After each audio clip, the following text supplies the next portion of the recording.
अस्सलाम वालेकुम। यूनुस बलोच है मेरे साथ, जो बहुत ही अहम मालूमात आपको मुहैया कर रहे हैं। लोगों ने कमेंट्स किए जब इन्होंने जर्मनी के बारे में बताया कि यहाँ बाज़ महकमे जौन से हैं, वो जो ज़रूरियात ज़िंदगी अगर वो महंगी होती हैं तो फिर उसी तरह वो पैसे वगैरह दे देते हैं या ज़राए आमदनी बढ़ा देते हैं। तो बहुत सारे लोगों ने कुछ पूछना चाहा, उसके मुतल्लिक भी बात करेंगे कि जर्मनी की हुकूमत क्या क्या सहूलियात देती है बूढ़ों को या जो बेकार हो जाते हैं, जो काम नहीं करते।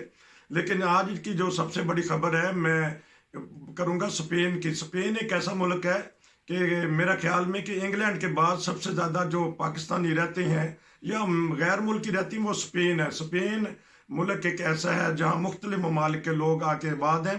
वहाँ भी कुछ ना कुछ सहूलियात निकलती हैं, कहते हैं कि पेपर निकल आते हैं, इस तरह की बात चीज़ें होती हैं। तो लेकिन आज हम बात करेंगे कि वहाँ एक कानून नया बना है। मैं इसके लिए चलूंगा यूनुस बलोच जमाली साहब, जो खूब नजर रखते हैं। जी अस्सलाम वालेकुम। वालेकुम अस्सलाम। क्या कर दिया स्पेन में से शुरू करते हैं कि स्पेन की थोड़ी सी बातें बताइएगा। क्या क्या कानून बना है, तो क्या और स्पेन में सहूलियात होती हैं एक मुहाजिर को। जी जी आपकी बात किसी हद तक बिल्कुल ठीक है। यूरोप में इंग्लैंड के बाद जो सबसे ज़्यादा पाकिस्तानियों की आबादी किसी कंट्री में रहती है वो स्पेन है। उसकी बुनियादी वजह ये थी कि 1980s में स्पेन में पाकिस्तान से पोठोहार के इलाके से और आज़ाद कश्मीर और इस तरह के दूसरे पंजाब के इलाकों से लोग माइग्रेट करके आए थे, क्योंकि स्पेन में कान कनी बहुत ज़्यादा होती थी। अच्छा। कोयले की कानें और इसके अलावा दूसरी कानें थी। उनके लिए उनको मजदूरों की ज़रूरत थी, जिसमें पाकिस्तानी भर्ती होकर आए थे और फिर उनकी नस्लें वहाँ पर आगे पलती बढ़ रही हैं। अब यह है कि स्पेन एक ऐसा मुल्क है जो 1982 के बाद जमहूरिया मुल्क भी बन गया। इससे पहले वो शहनशाहियत में था। इसका जो बादशाह था वो इसके ऊपर हुकूमत करता था। अब यूरोपियन यूनियन में सबसे ज्यादा मदद किसी कंट्री को अगर मिलती है तो वो स्पेन को मिलती है। अच्छा। अच्छा, स्पेन का एक और बड़ा फायदा ये है कि आप जब स्पेन में जाके रहते हैं तो आपको बिल्कुल ऐसा माहौल नजर आता है जैसे आप लाहौर या कराची में फिर रहे हैं, अच्छा। पाकिस्तान में फिर रहे हैं। उसी तरह आपको छतों के ऊपर एंटीने लगे हुए नजर आएंगे, अच्छा। कबूतरों के घर नजर आएंगे। ठीक है। और रात के वक्त आपको बाजारों में चहल पहल नजर आएगी। मौसम भी तकरीबन पाकिस्तान से मिलता जुलता है। गर्मियों के दिन में दोपहर के वक्त इतनी लू होती है वहां पर कि हर चीज बंद होती है। लोग कैलूला कर रहे होते हैं अपने घरों में। कोई बंदा बशर बाहर नहीं नजर आता 2 बजे से लेके 5 बजे तक, बल्कि 12 बजे से लेके 5 बजे तक। जी। तो उसको वो सिएस्ता कहते हैं वहां पर। और उस दौरान दुकानें बंद होती हैं। फिर रात के 12 1 बजे 2 बजे तक दुकानें, रेस्टोरेंट, एवरीथिंग इज खुली होती है। जी। फिर लोग जो होते हैं वो अपने बच्चों के साथ बड़े ऊंची ऊंची बातें कर रहे होते हैं। वही माहौल होता है जो एक जमाने में पाकिस्तान में होता था। अब तो पाकिस्तान में भी वो माहौल नहीं रहा, क्योंकि एक तो दहशतगर्दी, अवाम के अंदर अपनी दहशतगर्दी पैदा हो चुकी जी। हुई है पाकिस्तान में। रात को 10 बजे के बाद कोई बंदा जा रहा हो, बेशक अपनी फैमिली के साथ जा रहा हो, उसके साथ बॉडीगार्ड भी होए, उसको भी लूट लिया जाता है पाकिस्तान में। जी। जी। बात कर रहे थे हम स्पेन की, तो स्पेन में बड़ा इजी तरीका था। जो पाकिस्तानी लोग रहते थे, इंडियन, बंगाली या दूसरे रहते थे, वो एक मखसूस वक्त के बाद अपनी फैमिली को, यानी अपनी बीवी को पाकिस्तान से स्पॉन्सर कर सकते थे। जी। उसके लिए क्या करना होता था कि सिर्फ और सिर्फ उनको स्पेन में अपनी शादी को रजिस्टर्ड कराना होता था। ठीक। ठीक है। मसलन पाकिस्तान में से नादरा का सर्टिफिकेट मिला उनको, जी। Marriage certificate. उसकी उन्होंने स्पेनिश ट्रांसलेशन कराई ठीक। और पाकिस्तान की एम्बेसी से या कौंसलेट से तस्दीक करवा के आगे स्पेन के अदारों में दे दिया। तो वो 15 से 20 दिन या 1 महीने के अंदर अंदर वो कागज कंप्लीट हो जाता था। जब जैसे ही आपकी शादी रजिस्टर्ड होती थी तो आप पाकिस्तान से अपने बीवी बच्चों को भिजवा सकते थे। ठीक। अब नए कानून के मुताबिक ये बहुत मुश्किल मरला हो गया है। अब उन्होंने सिर्फ रजिस्ट्रेशन तक की बात नहीं रखी। अब किसी ने 1 जून के बाद अब पाकिस्तान बांग्लादेश या किसी और कंट्री से अपने हम सफ़र को यहाँ बुलाना होगा स्पेन में, तो उसको बहुत सारे दीगर डॉक्यूमेंट्स भी शामिल करने पड़ेंगे। उनकी एक लंबी लिस्ट है जी और उसकी वेरिफिकेशन करते करते 7 से 8 माह, बल्कि कुछ रवायतों में ये भी पता चला है कि 1 से 1 साल तक कागज जो है ना वो जमा रहते हैं स्पेनिश जो बेहोर्डे जो अदारे होते हैं, जी फिर कहीं जाके वो उसको क्लियर करते हैं। जी तो ये नया कानून है, 1 जून से ये उन्होंने लागू कर दिया है। एवरी पर्सन जिसकी शादी हो चुकी है वो अपनी वाइफ को स्पेन में बुलाना चाहता है, उसके लिए काफ़ी मुश्किलात होंगी। आपको खबर दी जा रही है नाजरीन, पहले तो यूरोप में था लेकिन अब स्पेन की हुकूमत ने भी आंखें खोल ली हैं। वो भी जो अगर पार्टनर को आपने बुलाना है तो उसके लिए कुछ पाबंदियां कर दी हैं। अल्लाह करे ये थोड़ी ही रहें, क्योंकि बाद ममालिक ने तो इतनी सख्त पाबंदियां की हैं कि ज़ुबान का कोर्स है, काम है, फिर जो सबसे ज़्यादा मुश्किल मरहला आता है वो हर चीज़ इंसान कर सकता है, लेकिन वहाँ जो तहकीकात करते हैं एम्बेसी के लोग जाके, वो बड़ी अजीब व गरीब किस्म की मुश्किलात पैदा होती हैं कि अगर उनसे ताल्लुकात दुरुस्त रखें फिर भी परेशानी, अगर उनको खुश ना किया जाए फिर भी परेशानी, बंदा होते लटक गया। ख़ास तौर पे जर्मनी के मामलात में तो हमने देखे हैं कि काफ़ी साल वहाँ लग जाते हैं लोगों को। और बताइए कि स्पेन में लोग असाइलम किस तरह लेते हैं, या वो कहते हैं कागज़ खोल गए जी पज्जो पज्जो यूरोप, तो स्पेन का इतना खुला दिल है कि वहाँ लोग जाके अपने कागजात हासिल कर लेते थे या कर लेते हैं। देखिए, वो एक वक्त था जब स्पेन में इमिग्रेशन ओपन करते थे, उसमें क्या होता था कि गवर्नमेंट आपको फैसिलिटेट करती थी कि इफ़ यू कैन शो कि आप कुछ बता सको या दिखा सको कि आप पिछले 4 साल से 5 साल से स्पेन में रह रहे हो, उसका कुछ सबूत दो, तो हम आपको स्पेन का परमानेंट वीजा देने के लिए तैयार हैं। ठीक है, उसे पात्रामोंटा भी कहते हैं, अजिंटोमंतो भी कहते हैं। उसके लिए वो पापड़ बेलने पड़ते थे। अब वो सिलसिला नहीं है। बेसिकली बात ये होती थी कि स्पेन की हुकूमत को जब जब अपने खजाने को भरना होता था तो ये स्कीम ओपन कर देती थी। पूरे यूरोप से जो इलीगल किस्म के इमिग्रेंट होते थे वो फट दौड़ लगाते थे स्पेन, मैड्रिड चले जाते थे, बार्सिलोना चले जाते थे, वेलेंसिया चले जाते थे। वहाँ एक एक बंदे ने 4-4 हजार यूरो, 5-5 हजार यूरो दिया 1 साल के लिए। किसी ने लिख के दे दिया, हाँ जी ये बंदा साढ़े को लैंदा सी, हुण इनू जिहड़ा है ना असी काम देने वास्ते तैयार हाँ। ठीक है जी। ते वो इस तरीके नाल लोगों ने कागज बनाए ने। इवन ऐसे ऐसे लोग स्पेन में नेशनलिटियां लेके बैठे हुए हैं जिनको आप यकीन जाने अंगूठा छाप बंदे जिसे कहा जाता है ना, कि अपने लुआबे दहन से अपने अंगूठे को लगाया और नीचे थुक से उन्होंने वो अंगूठा लगा दिया। ऐसे लोगों को नेशनलिटियां मिली हुई हैं स्पेन की। बिल्कुल ठीक है। हाँ जी।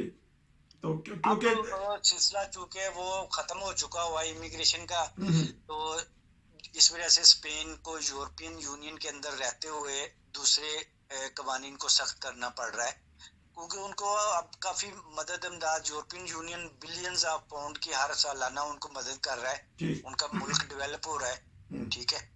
उनको अब ये इमिग्रेशन स्कीमें वाला जो सिस्टम है, जो हर 2 साल के बाद 3 साल के बाद वो इमिग्रेशन खोल देते थे, ठीक, तो वो अब नहीं होता। ठीक। चले नाज़रीन को ये बता दें कि इटालिया, स्पेन और पुर्तगाल और यूनान वगैरह भी, लेकिन पुर्तगाल में सुना है कि कुछ ना कुछ हिलजल हो रही है। यहाँ से लोग जाते हैं, वहाँ जाके अपने हत्ता के अपने बहन भाइयों माँ बाप को बुला सकते हैं, लेकिन इसके लिए नाज़रीन हमारी खबर पे ना रहा करें, लेकिन तहकीक कर लिया करें। हम तहकीक करके ही खबर देते हैं, लेकिन क्योंकि हम कोई एजेंट नहीं है या कोई हम ज़राया नहीं है, सिर्फ हमने खबर के ऊपर तबसरा करना होता है। जिस तरह जुमाली साहब ने बड़ा ज़बरदस्त किस्म का तबसरा कर दिया, हालांकि इनकी तो तैयारी भी नहीं थी, तो लेकिन उन्होंने तो वो बातें बता दी हैं कि जो नाज़रीन को भी नहीं पता होती कि क्या तरीक़ेकार रहा है स्पेन में। अब थोड़ी सी जर्मनी की बात कर लें। आपने कहा था कि जॉब सेंटर ने मौजा लगा देती ने। अब लोग यहाँ बहुत सारे पाकिस्तानी उनको हो गए हैं 30-30, 35-35 साल, यानी कि वो रिटायरमेंट की, रेंटे की उम्र को पहुँच गए हैं। इस बारे में कोई खुशखबरी बताइएगा। जर्मन तो खुद कहते हैं कि पेंशनर बड़े पछता रहे होते हैं कि सानू कुछ नहीं लगता, खुद चीज़ें देनी पड़ती हैं। जर्मनों को परेशानी है, कुछ सहूलियत दे रही है हुकूमत जिसमें पाकिस्तानी रिटायरमेंट के लोग भी शामिल हों? जी, पाकिस्तानी रिटायरमेंट या जर्मन रिटायरमेंट जो यहाँ पर रह रहे हैं उन सब के लिए एक ही सहूलत होती है। जब वो रेंटे की एज को पहुंचते हैं, रेंटे से मुराद पेंशन की एज को, तो उनको उनके काम की बुनियाद पर जो उन्होंने पिछले सालों में जर्मनी में रहकर किया होता है, जो टैक्स दिया होता है, उसकी बुनियाद के ऊपर उनकी रेंटे की कैलकुलेशन होती है। यानी अच्छा। पेंशन जो स्टेट की तरफ से मिलती है उसकी कैलकुलेशन होती है। सबसे बेहतरीन हल ये होता है, किसी को भी अपने रेंटे को चेक कराने के लिए उनको एक हर साल उनको एक रेंटन बिशाइड मिलता है। जी जी जी। उसके ऊपर उनका रेंटे का नंबर और टेलीफोन नंबर होता है और मुतलका अदारे का। अगर आपको डाउट होता है कि हमें रेंटे कम मिल रहे हैं या किसी जगह पे मिस्टेक हो गई है, आप उनसे कांटेक्ट करें। उनके पास उर्दू बोलने वाले तर्जमान भी होते हैं। अच्छा। पंजाबी बोलने वाले भी होती हैं। अच्छा।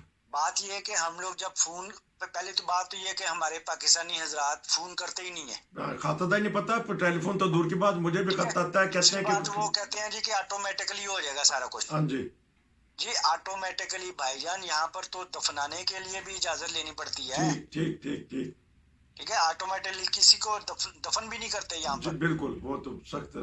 तो बात कहने का मतलब, रेंटे की खुशखबरी ये है कि सन 2020 में जो कोरोना वायरस आया था, उसके बाद ये जर्मन हुकूमत को ये पता है कि रेंटे की मद में यानी पेंशन की मद में जो लोगों को पैसे मिलते रहे, उसके बाद बहुत सारे पेंशनर वो गुर्बत की लकीर से नीचे चले गए हैं, क्योंकि महंगाई बहुत ज्यादा बढ़ गई है। और उसमें उन्होंने 400 यूरो से कुछ मद में ज्यादा, यानी अगर एग्जैक्ट बताऊं तो 419 यूरो तक। अच्छा। उनका सुशुस मिल सकता है। सुशुस कहते हैं कि एक्स्ट्रा मनी। अच्छा, महीने की या साल में एक दफा या एक ही दफा?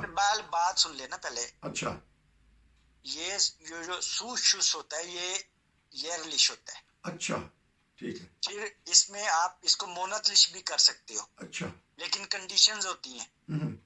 ये नहीं होता कि आपको अगर रेंटे मिल रही हैं 20% के हिसाब से, तो आप इस मद में आओगे ही नहीं। अच्छा। एटलीस्ट आपको आपकी तनख्वाह का 30% रेंटे मिलना हो। 30 से 80% तक। अच्छा। फिर आप इस कैटेगरी में आओगे। और ये आपने खुद करना होता है, खुद उनको कहना होता है कि आई वांट दैट मनी। ठीक।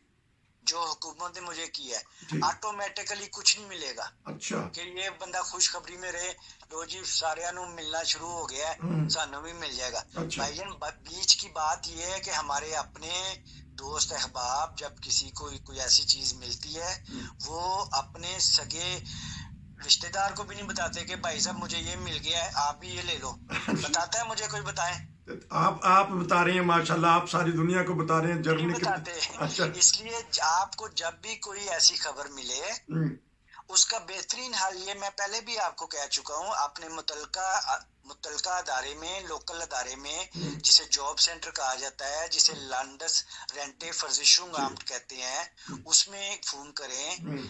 जॉब सेंटर में फोन करें, उनसे पता करें।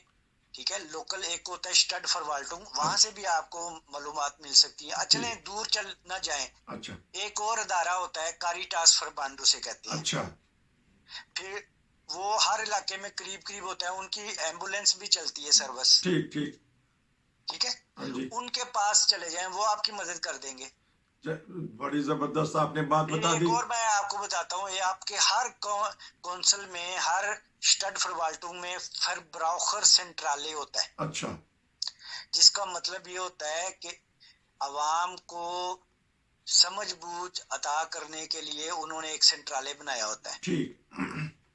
किसी भी बात की आपको समझ ना आ रही हो, अच्छा, आप फरब्राउखर सेंट्राले में चले जाएं। लो जी। ठीक। वो आपको मदद करेंगे। या कारिटास फरबांड में चले जाएं, उन्होंने जाके अपना बोरिया बिस्तर चुको। बोरिया बिस्तर से मुराद ये कि अपने कागज वगैरह उठाएं, जाके उन्हें ये जी बंदा बैठा हो तो उसको मिस्टर कह दें, हेर बिल्कुल ठीक है। हेल्पन भी मियाँ अच्छा, अगर कोई माई बैठी हो तो ठीक है, ठीक है। मदाम भी आप हेल्पन दी मियाँ। आपने तो बड़ी जर्मन जबान भी बता दी नाजरीन, क्योंकि प्रोग्राम लंबा हो गया। मैं अगले प्रोग्राम में इनसे मजीद जो महकमा मालूमात हैं वो हम आपको देंगे, क्योंकि यहाँ बहुत सारी हमारी माएँ आई हैं, बहनें आई हैं, बच्चियाँ आई हैं, या अब उस उम्र को पहुँच गई हैं। हमारी बीवियाँ भी हैं बीच में शामिल, कि अब वो रिटायरमेंट की उम्र को पहुँच गई हैं। वो अब इनके कागजात को दुरुस्त वगैरह कर लें। जमाली साहब अंदर की बात बताते हैं, तरीक़ेकार बताते हैं कि ये तरीका ऑफिशियल तरीका बताते हैं। अगर ऑफिशियल तरीके से भी हम अगर फ़ायदा नहीं उठाएंगे तो हम अपना खुद नुकसान कर रहे होंगे। मालूमात एक दूसरे को पहुंचाते रहे, हम आपको खबरें पहुंचाते रहेंगे। मैं आपका बहुत शुक्रिया अदा करता हूं कि आपने आज स्पेन की और जर्मनी की ज़बरदस्त किस्म की बातें बताई हैं। मैं अगले प्रोग्राम में आपसे पूरे यूरोप की बातें पता करूँगा। आपका बहुत शुक्रिया। नसीर को इजाज़त दीजिए भाई, आपका शुक्रिया। अस्सलाम वालेकुम। वालेकुम अस्सलाम।